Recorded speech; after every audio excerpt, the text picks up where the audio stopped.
সহবাস কোন সময় করলে ধারণ সহজ হয়ে থাকে? প্রত্যেক দম্পতি, নারী পুরুষ প্রত্যেকের ক্ষেত্রে, স্বামী স্ত্রী উভয়ের ক্ষেত্রে কিন্তু সন্তান ধারণ একটা আশীর্বাদ স্বরূপ। বিশেষ করে নবদম্পতি থেকে শুরু করে সকল দম্পতির জন্য কিন্তু সন্তান একটি আশীর্বাদ। অর্থাৎ গর্ভধারণের ক্ষেত্রে বা সন্তান ধারণের ক্ষেত্রে প্রত্যেকটা বিষয় কিন্তু নির্ভর করছে নারী পুরুষ বা স্বামী স্ত্রীর স্বাস্থ্যগত দিকের উপর। স্বাস্থ্যগত দিক বলতে আমরা বুঝাচ্ছি শারীরিক এবং মানসিক যে অবস্থা সেটি। আমরা যখন চিন্তা করছি মানসিক অবস্থা দেখে, তখন অবশ্যই চিন্তা করব যে একজন নারী পুরুষ বা বিবাহিত দম্পতি যখন সন্তান গ্রহণ করতে চাচ্ছে, তখন তারা মানসিকভাবে তৈরি কিনা বা প্রস্তুত কিনা, এটা কিন্তু অত্যন্ত জরুরি বা গুরুত্বপূর্ণ বিষয়। অর্থাৎ তিনি আসলে সন্তান গ্রহণ করতে চাচ্ছেন কিনা তার উপর কিন্তু নির্ভর করছে তার মানসিক যে অবস্থা, এবং সেটার কিন্তু একটা প্রভাব তার শরীরে শারীরিক অবস্থা অর্থাৎ স্বাস্থ্যগত অবস্থার উপর কিন্তু একটা প্রভাব পড়ছে। অর্থাৎ অবশ্যই সন্তান গ্রহণের সময় বা সন্তান গ্রহণের আগে তাকে মানসিকভাবে প্রস্তুত হতে হবে। এবার আসি নারী পুরুষ স্বামী স্ত্রী উভয়ের ক্ষেত্রে বা দম্পতির ক্ষেত্রে শারীরিক যে বিষয়টি রয়েছে। দেখা যাচ্ছে যে আমরা কি জানি যে সহবাসের ক্ষেত্রে বা সন্তান ধারণের ক্ষেত্রে যখন একটি শুক্রাণু এবং একটি ডিম্বাণু যখন নিষিক্ত হচ্ছে বা মিলিত হচ্ছে, এবং সেখান থেকে কিন্তু জাইগোট তৈরি হচ্ছে বা সেখান থেকে একটা ছোট্ট ভ্রূণের তৈরি হচ্ছে, এবং পরবর্তীতে তা কিন্তু পরিপক্ক হচ্ছে একটি সন্তানের। অর্থাৎ সন্তান গ্রহণের জন্য বা সন্তান ধারণের জন্য অবশ্যই সেখানে শুক্রাণু এবং ডিম্বাণুর মিলন প্রয়োজন। শুক্রাণুর ক্ষেত্রে যদি আমরা আসি, বিশেষ করে পুরুষদের ক্ষেত্রে, সেক্ষেত্রে শুক্রাণু কিন্তু ডিম্বনালীতে 72 ঘন্টা পর্যন্ত স্থায়ী হয়। অর্থাৎ আমরা বলে থাকি যে 3 দিন পর্যন্ত শুক্রাণু জীবিত থাকে বা বেঁচে থাকে, এবং সেটা ডিম্বাণুর সাথে মিলিত হওয়ার একটা সম্ভাবনা রাখে। এখন আসি স্ত্রীদের ক্ষেত্রে। স্ত্রীদের ক্ষেত্রে দেখা যাচ্ছে যে ডিম্বাণুর ক্ষেত্রে কি হয়ে থাকে, জরায়ুর দুপাশে দুটি ওভারি বা ডিম্বাশয় থাকে, এবং সেখান থেকে দুই পাশে দুটি ফেলোপিয়ান টিউব বা ডিম্বনালী থাকে। যে ডিম্বাণুটি রয়েছে এটি প্রত্যেক মাসে ডিম্বাশয় থেকে ডিম্বনালীতে পৌঁছে, এবং সেখানে গিয়ে সে যখন শুক্রাণুর সাথে মিলিত হয়ে থাকে তখনই কিন্তু ভ্রূণ বা জাইগোটের তৈরি হয়ে থাকে। অর্থাৎ ডিম্বাণু যখন শুক্রাণুর সাথে মিলিত হচ্ছে তখনই কিন্তু সন্তান ধারণ সম্ভব হচ্ছে। এখন এই ডিম্বাণুটি কখন গিয়ে ডিম্বনালীতে পৌঁছবে বা শুক্রাণুটি কখন বুঝতে পারবে যে এই মুহূর্তে ডিম্বাণুটি আসছে, এই সময়গুলোকে আসলে জানতে হবে। বিশেষ করে দেখা যাচ্ছে যে ডিম্বাণুর ক্ষেত্রে একটি ডিম্বাণু ডিম্বনালীতে মাত্র 24 ঘন্টা অর্থাৎ একদিন স্থায়ী থাকে। অর্থাৎ সেই একদিনের মধ্যেই কিন্তু ডিম্বাণুর সাথে শুক্রাণুর মিলিত হতে হবে। অর্থাৎ সন্তান গ্রহণের জন্য এই একটি দিন বা এই 24 ঘন্টা কিন্তু অত্যন্ত গুরুত্বপূর্ণ শুক্রাণু এবং ডিম্বাণুর মিলনের জন্য। এখন আমরা আসি যে একজন স্ত্রীর শরীরে যদি আমরা খেয়াল করি যে মাসিকের ক্ষেত্রে, প্রত্যেক মাসে যে মাসিক হয়ে থাকে সেটা অত্যন্ত গুরুত্বপূর্ণ, বিশেষ করে সন্তান গ্রহণের ক্ষেত্রে। আমরা জানি স্বাভাবিক মাসিকের ক্ষেত্রে, অর্থাৎ যাদের মাসিক অন্তত 28 দিন পরপর হয়ে থাকে, সেক্ষেত্রে দেখা যাচ্ছে এটাকে আমরা স্বাভাবিক মাসিক ধরে থাকি, অথবা 28 থেকে 25 দিন পর্যন্ত অনেক সময় স্বাভাবিক মাসিক হিসেবে গণনা করা হয়ে থাকে। মাসিকের মূলত দেখা যায় যে 14তম দিনে ওভুলেশন হয়ে থাকে।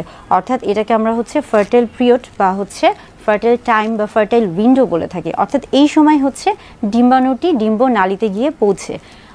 এই যে ওভুলেশনের কথা বলা হচ্ছে যে এই যে 14তম দিন, মূলত এই 14তম দিনই নিষিক্ত হওয়ার, শুক্রাণুর সাথে মিলিত হওয়ার বা নিষিক্ত হওয়ার যে সময়টি এটি।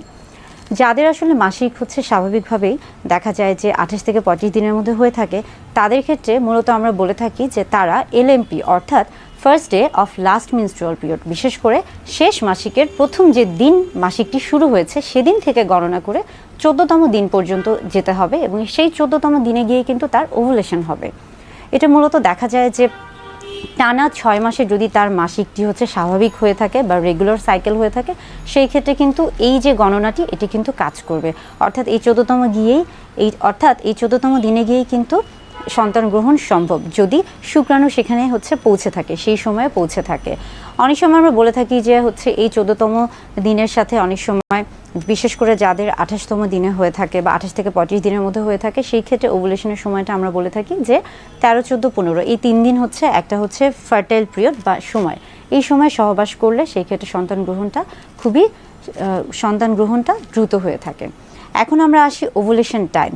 ওভুলেশন টাইম একই বিষয়। মাসিকের ক্ষেত্রে আমরা বলছি যে যাদের স্বাভাবিক মাসিক বা 28 থেকে 25 দিনের মধ্যে বা 32 দিনের মধ্যে হয়ে থাকে, সেই ক্ষেত্রে ওভুলেশন টাইম যেহেতু আমরা বলছি যে 14তম দিনে গিয়ে সে সময় গিয়ে যদি আমরা খেয়াল করি যে মাসিকের প্রথম সপ্তাহ নয়, মাসিকের দ্বিতীয় সপ্তাহে যদি একজন নারীর শরীরের তাপমাত্রা নির্ণয় করা হয়ে থাকে, তাহলে সেই ক্ষেত্রে দেখা যাবে যে দ্বিতীয় সপ্তাহে তার শরীরের যে তাপমাত্রা এটা স্বাভাবিক থাকবে, এবং যখনই সে 14তম দিন বা তৃতীয় সপ্তাহে গিয়ে সে পৌঁছবে, তখনই দেখা যাবে যে বিশেষ করে পরপর 3 দিন তার তাপমাত্রা বেশি থাকবে। অর্থাৎ ওই যে ওভুলেশনের যে সময়টি থাকে, যেই সময়টি হচ্ছে ডিম্বাণুটি ডিম্বনালীতে গিয়ে পৌঁছে এবং সেখানে যদি হচ্ছে তার শুক্রাণু না পৌঁছে সেই ডিম্বাণুটি তখন কিন্তু বের হয়ে চলে যায় এবং সেটাই কিন্তু পরবর্তীতে মাসিক হিসেবে পরিচিত হয়ে থাকে। অর্থাৎ ওভুলেশনের যে সময়টা বা ওভুলেশনের যে তাপমাত্রা রয়েছে সেটা থেকেও কিন্তু আমরা বুঝতে পারি যে সন্তান ধারণ সম্ভব কিনা বা এই সময় হচ্ছে সহবাস করলে সন্তান ধারণ সম্ভব হবে কিনা। অনেক সময় দেখা যাচ্ছে যে যাদের মাসিক হচ্ছে 28তম দিনে বা রেগুলার সাইকেল হয়ে থাকে তাদের ক্ষেত্রে ওভুলেশনের এই যে তাপমাত্রাটা তৃতীয় সপ্তাহে অনেকটা, শুধুমাত্র 3 দিন না, হয়তো বা টানা 1 সপ্তাহ পর্যন্ত বেশি থাকে। তবে 1 সপ্তাহ পর্যন্ত বেশি থাকলেও ওভুলেশনের যে সময়টা এটা কিন্তু শুধুমাত্র 3 দিনই। অর্থাৎ বারবার বলছি যে যেহেতু সেখানে ডিম্বাণুটি 24 ঘন্টা পর্যন্ত থাকে এবং শুক্রাণুটি 72 ঘন্টা পর্যন্ত থাকে, অর্থাৎ এই 72 ঘন্টা বা 3 দিনই কিন্তু হচ্ছে তার নিষিক্ত হওয়ার সময়। কিন্তু সবসময় খেয়াল রাখতে হবে যে 24 ঘন্টা অত্যন্ত গুরুত্বপূর্ণ, কেননা ডিম্বাণু কিন্তু শুধুমাত্র 24 ঘন্টা বা একদিন পর্যন্ত সেখানে নিষিক্ত হতে পারে। এখন আমরা আসি যে বাজারে বিভিন্ন ধরনের ওভুলেশন কিট পাওয়া যায় বা ওভুলেটরি কিট পাওয়া যায়। যেমন দেখা যাচ্ছে যে প্রেগনেন্সি পরীক্ষার ক্ষেত্রেও কিন্তু বাজারে বিভিন্ন ধরনের প্রেগনেন্সি কিট পাওয়া যায়, সেরকম ওভুলেটরি কিট আছে। তবে এগুলো বাজারে যেহেতু এগুলোর হচ্ছে মূল্যটা কিছু বেশি, তাই এগুলো এতটা পরিচিত বা সহজলভ্য নয়। এখন আমরা আসি যে ইদানিং যেহেতু আমরা অনেকেই ডিজিটাল মিডিয়ার উপর অনেক বেশি নির্ভরশীল, বর্তমানে কিন্তু বিভিন্ন ধরনের ডিজিটাল মিডিয়াতে বা হচ্ছে বিভিন্ন ধরনের অ্যাপস রয়েছে। অর্থাৎ আপনি যদি হচ্ছে যে কোনো ডিভাইস বা ডিজিটাল মিডিয়াতে আপনার হচ্ছে LMP, first day of last menstrual পিরিয়ডের সেই তারিখটি যদি হচ্ছে মনে রাখার চেষ্টা করেন, সেক্ষেত্রে দেখা যাচ্ছে তারা কিন্তু অটোমেটিক নিজে থেকেই কিন্তু আপনার যে ওভুলেশনের সময়টা সেটাকে তারা হচ্ছে নির্ণয় করে। অর্থাৎ আপনাকে কিন্তু তারা আগে থেকে জানিয়ে দিচ্ছে যে কোন সময় আপনার ওভুলেশন হতে পারে। এই প্রত্যেকটা বিষয় কিন্তু সহবাসের ক্ষেত্রে সন্তান গ্রহণের ক্ষেত্রে অত্যন্ত গুরুত্বপূর্ণ বিষয় হচ্ছে স্রাব। আমরা হচ্ছে স্রাবের আকার আকৃতি বা হচ্ছে বর্ণ দেখে অনেক সময় বুঝতে পারি। বিশেষ করে দেখা যাচ্ছে যে যখন স্রাবটি অত্যন্ত পিচ্ছিল আকার হয়ে থাকে, গাঢ় হয়ে থাকে, ঘন হয়ে থাকে, তখন কিন্তু হচ্ছে ওভুলেশনের সময়। অর্থাৎ সেই সময়ও যদি হচ্ছে সহবাস করা হয়ে থাকে, সেই ক্ষেত্রেও কিন্তু খুব সহজে সন্তান ধারণ সম্ভব। অর্থাৎ এই প্রত্যেকটা বিষয়, যেমন দেখা যাচ্ছে যে মাসিকের যে সময়টি রয়েছে, ওভুলেশনের যে সময়টি রয়েছে, কিংবা তাপমাত্রা নির্ণয়ের যে সময়টি রয়েছে, আবার আমরা কিটের কথা বলছি, কিংবা ডিভাইসের কথা বলছি, কিংবা আমরা আবার হচ্ছে স্রাবের কথা বলছি, প্রত্যেকটা বিষয় কিন্তু এই সময়গুলোতে যদি আপনি হচ্ছে সহবাস করে থাকেন তাহলে আপনার সন্তান ধারণ হয়তোবা সহজ হবে। তবে কোনোটাই কিন্তু আমরা বলতে পারবো না যে শতকরা হচ্ছে 100% হচ্ছে নিশ্চিত। তবে এই নিয়মগুলো যদি আপনি মেনে চলেন তাহলে আপনার জন্য সন্তান গ্রহণ বা সন্তান হচ্ছে গ্রহণ করা বা গর্ভধারণ করা অনেক